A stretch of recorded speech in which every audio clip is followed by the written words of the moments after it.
नमस्कार, मी सचिन सोनवणे, महाबीर छत्रपती संभाजीनगर. आज आपण आलेलो आहोत श्री किशोर काकडे, राहणार वागलगाव, तालुका फुलंब्री. हे फुलंब्री तालुक्यातील एक प्रगतशील आणि प्रयोगशील शेतकरी आहेत. हे त्यांच्या शेतांमध्ये वेगवेगळे प्रयोग करत असतात, ज्यामुळे इतर शेतकऱ्यांनाही त्याचा मोठ्या प्रमाणात फायदा होतो.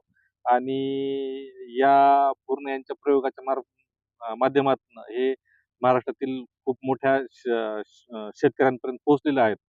यांनी मागच्या वर्षी अद्रक पिकामध्ये जैविक शेतीचा एक चांगला प्रयोग केला होता. मागच्या 2 वर्षापासून ते प्रयोग करतायत आणि यावर त्यांचा प्रयोग बघून जिल्हाभरातील किंवा राज्यभरातील खूप साऱ्या शेतकऱ्यांनी अद्रक पिकामध्ये जैविक शेतीचा एक यशस्वी प्रयोग केला आणि त्यामुळे त्या शेतकऱ्यांचा फायदा झाला. गेल्या वर्षी यांच्या अद्रक पिकामध्ये यांनी मका लागवड केली होती आणि मका लागवड केल्यामध्ये त्यांना चांगलं उत्पादन मिळालं. त्या जैविक शेतीमध्येच त्यांनी मक्याची लागवड केली होती. तर ते आता यावर्षी मक्का त्यांची सेपरेट मक्का लागवड आहे. त्यामध्ये ते जैविक शेती करणार आहेत. तर त्या संदर्भात आपण त्यांच्याशी आज चर्चा करणार आहोत. तुम्हाला गेल्या वर्षी मक्का तुमच्या अद्रक पिकामध्ये तुम्ही मक्का लागवड केली होती. तर तुमचा काय अनुभव होता त्यामध्ये? साहेब, मी जे गेल्या वर्षी 30 गुंठे क्षेत्रामध्ये मला 30 क्विंटल मक्का झाला. हां. मी आंतरपीक म्हणून मक्का लागवड केली होती. ओके. तर माझ्या असं निदर्शनास आलं, हं.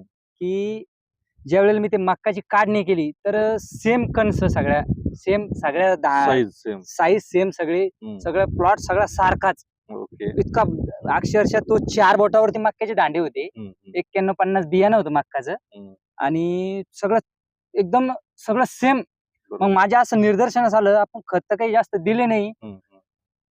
हा चमत्कार झाला कसा? हं, आणि हं. माझं गेल्या वर्षी पण ह्याच क्षेत्रामध्ये आज आपण जिथे जे बसलेलो आहे, याच या 120 गुंठ्यामध्ये हां. मला 80 क्विंटल मक्का झाला. बरोबर. माझी अपेक्षा होती ती एका गुंठ्याला 1 क्विंटल, म्हणजे 120 गुंठ्यामध्ये 120 क्विंटल मक्का व्हायला पाहिजे व्हायला आपल्याला. पाहिजे. तिथं 80 क्विंटल मक्का झाला आणि तिथं 30 गुंठ्यात 30 क्विंटल 30 मक्का क्विंटल झाला. मका झाला.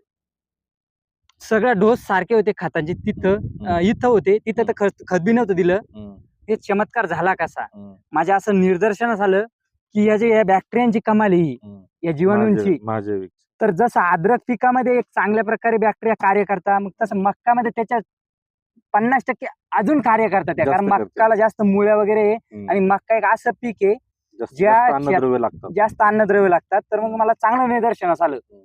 मग यावर्षी असा निर्णय घेतला, हं. याच 120 गुंठ्यामध्ये हं.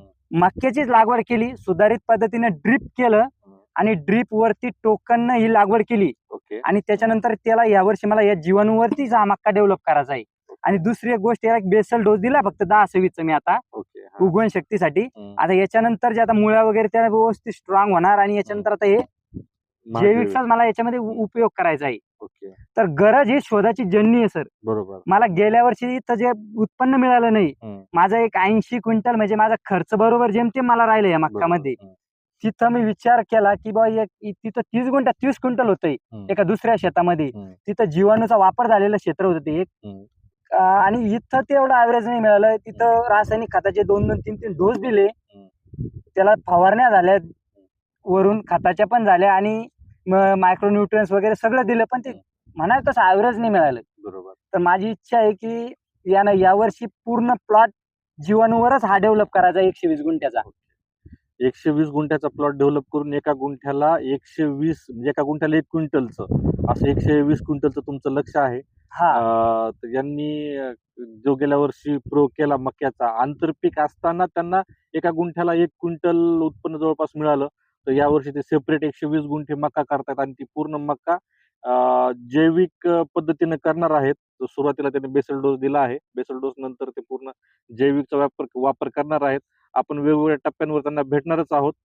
पण जिल्ह्याभरामध्ये आपल्या मक्याचं क्षेत्र खूप मोठ्या प्रमाणात आहे. खरीप आणि रब्बीचा मक्का मोठ्या प्रमाणात होतो.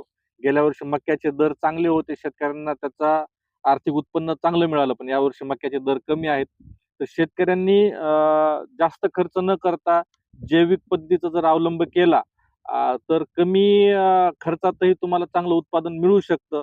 त्यामुळे जिल्ह्यातील सर्व शेतकऱ्यांना आमचं असं आव्हान आहे, की त्यांनी जास्तीत जास्त जैविक उत्पादन वापरून किंवा महाबीजचं महाजैविक NPK बॅक्टेरिया वापरून जास्तीत जास्त उत्पादन घ्यावं.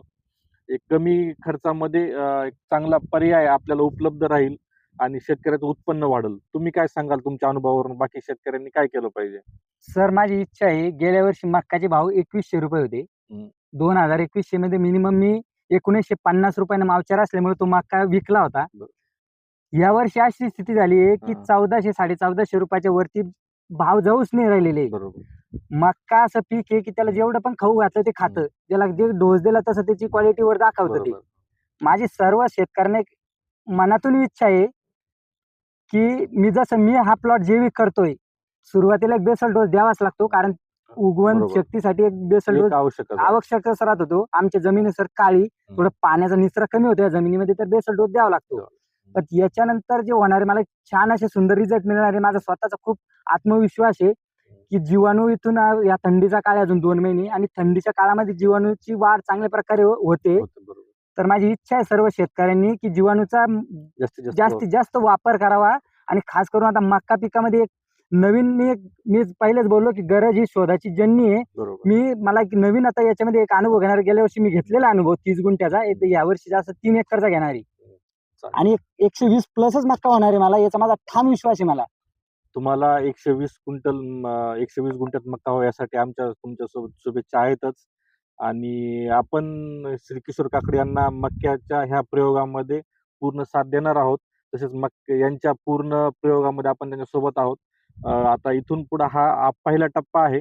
या टप्प्यानंतर आपण वेळोवेळी त्यांच्याकडे येऊ, भेटू आणि त्यांनी जे वापरले जैविक उत्पादनं त्यांचं मत जाणून घेऊ आणि पुढे ह्या सगळा प्रयोग कसा चालतो ते आपण पाहू.